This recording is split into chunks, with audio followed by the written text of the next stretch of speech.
Well, good morning again, my friends. So good to gather with you today. And hopefully soon we'll be able to meet in person, but virtually we are connected. And it's a beautiful reminder that the true parts of our community are our relationships that are not bound by geography. So I'm so glad to see you all today. A wise man once sang, "The times they are a changin'." And of course, he was right.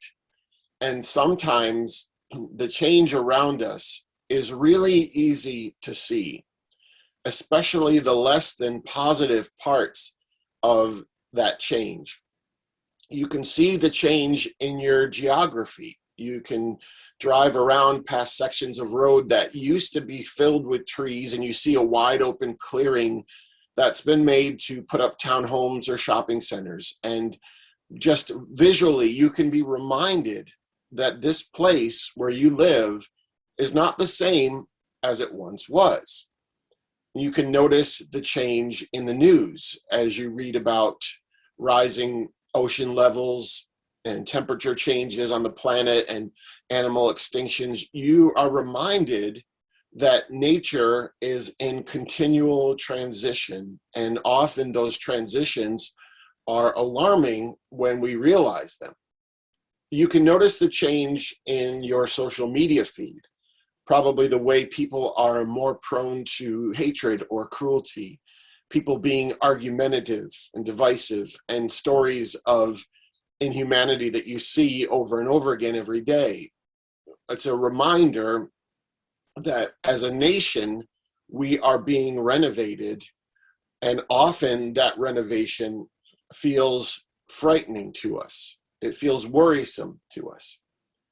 Sometimes you notice change in the places that you loved. So when you visit your old hometown or where you used to go to college, and that pizza place, it's gone, and you never imagined that that was possible. So it's another reminder that the things that we grow used to and comfortable with are not always going to be able to be relied on. Sometimes you can notice that change, that adverse effects of change in the mirror when you realize the person staring back at you looks different from the person in your wedding photos or from 15 years ago. I can remember I was on a trip with a bunch of students as a youth pastor, and we had to sleep in tents. And I got up one morning, and there was, a sleep crease on my face, and I had slept on like a zipper or something from the sleeping bag. So I was really bummed out, trying to get that out of my face. And the day went on, and I ignored it, and felt better about it, didn't think about it. And then the next morning I woke up and it was there again, and I said, I slept on that thing again. And then I realized it wasn't something I slept on. That was just how my face looks now. So sometimes our bodies remind us of the continual evolution and that we're a part of. And sometimes we can notice that frightening and saddening change in communities like ours, when one of those that we have gotten so used to being with us is not with us, when we as a community are collectively surprised by grief. So whether it's in our local geography, or whether it's in our community, or whether it's in the mirror, or whether it's in the news, there are plenty of times when the velocity of the days and the rapidity of the change and the negative effects of that are really apparent to us.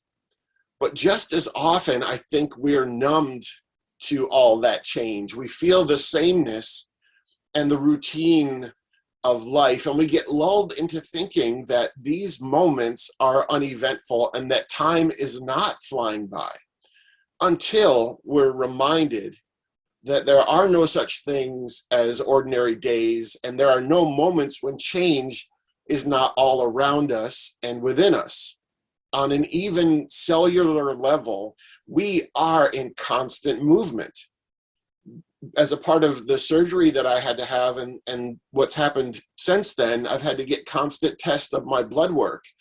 And what you realize is that there's this incredible rise and fall. There's this incredible evolution in your body from week to week. And I think the reality of all these unceasing alterations can leave us feeling pretty helpless, and they can often leave us feeling anchorless. Many times, I think if you're prone to really dwell on these things, you can begin to feel that existence is pointless and futile. Now, over the past few months, and in our meditation time today, I've shared writings of the Stoics, of the Greek and Roman philosophers.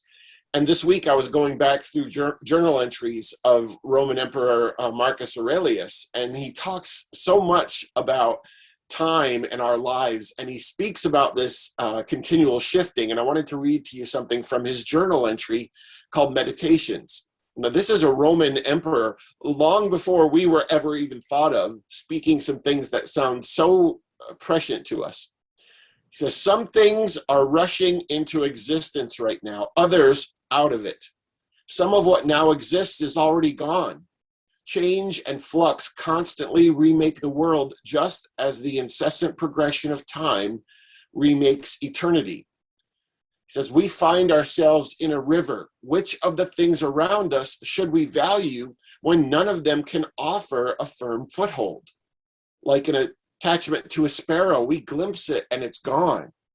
And life itself, like the drawing in of air, we expel the power of breathing that we drew in at birth just yesterday or the day before, breathing it out like the air we exhale at each moment.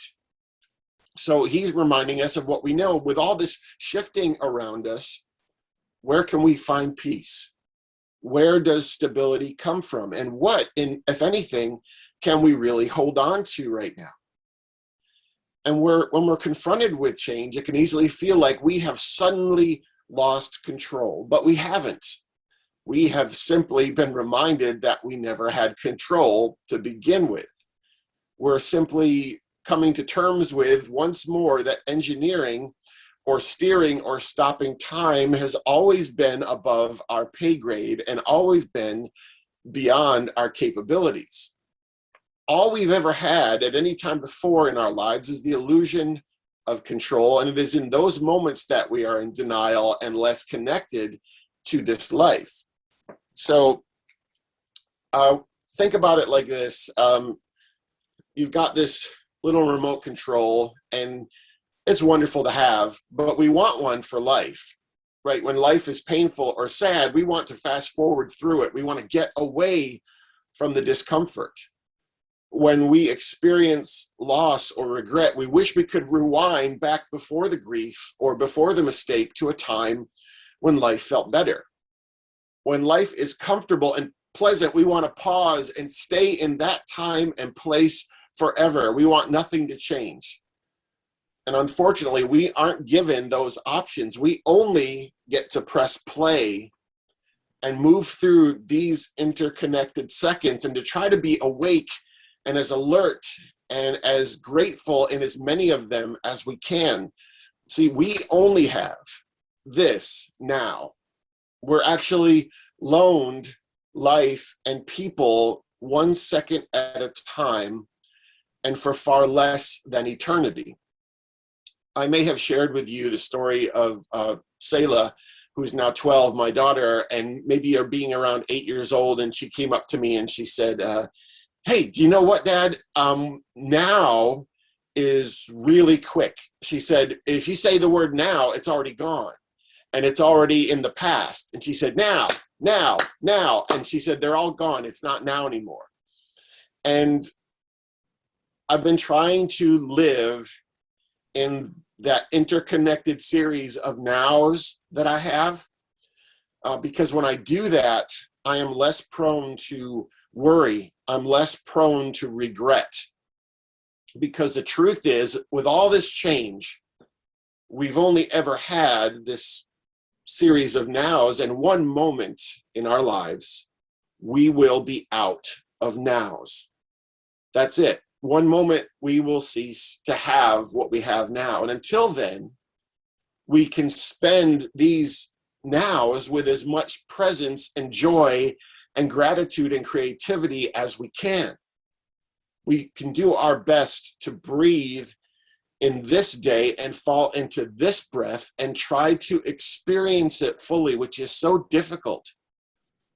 Marcus Aurelius reminds us also in the same writing that it is our presence in this moment. It is the present in which all of life actually is.